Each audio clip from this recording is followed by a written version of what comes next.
একে তো বাঁচা মরার লড়াই, তার উপর এলো বড় দুঃসংবাদ। এবার সব দিক থেকেই কোণঠাসা অবস্থা সূর্যা কুমার যাদবদের।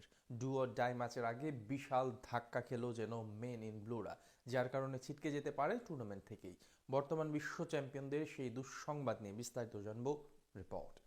ঘরের মাঠে বিশ্বকাপ, ভক্তদের প্রত্যাশা ছিল টানা দ্বিতীয় শিরোপা, আর সেই প্রত্যাশায় যেন বাড়তি চাপে পরিণত হয়েছে সূর্যা কুমার যাদবদের জন্য।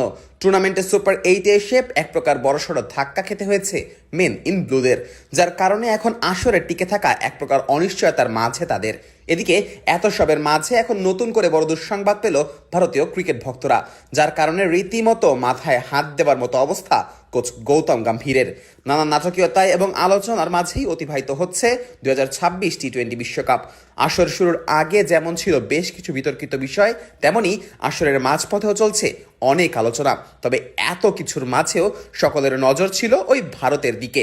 গ্রুপ পর্বে পাকিস্তান ম্যাচ সহ সবগুলো জিতে সুপার 8-এ উঠেছিল তারা, কিন্তু এখানে এসে দক্ষিণ আফ্রিকার বিপক্ষে গ্রুপ 1-এর প্রথম ম্যাচেই এক প্রকার বড় হোঁচট খায় হার্দিক পান্ডিয়ারা।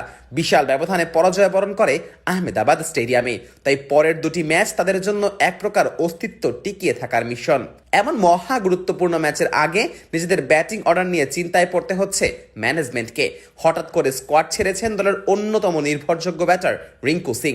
তিনি চেন্নাই থেকে সরাসরি বাড়ি ফিরে গিয়েছেন। জানা যায় বেশ কিছুদিন ধরেই অসুস্থ তার বাবা। গত কয়েকদিনে তার শরীরের অবস্থা আরও খারাপ হয়, তাই রিঙ্কু সিং দেরি না করে দল ছেড়ে বাবার সঙ্গে থাকতে চলে যান। 24 তারিখ বিকেল 5:30 নাগাদ চেন্নাইতে গোটা দলের অনুশীলন ছিল, সেখানে দেখা যায়নি রিঙ্কুকে।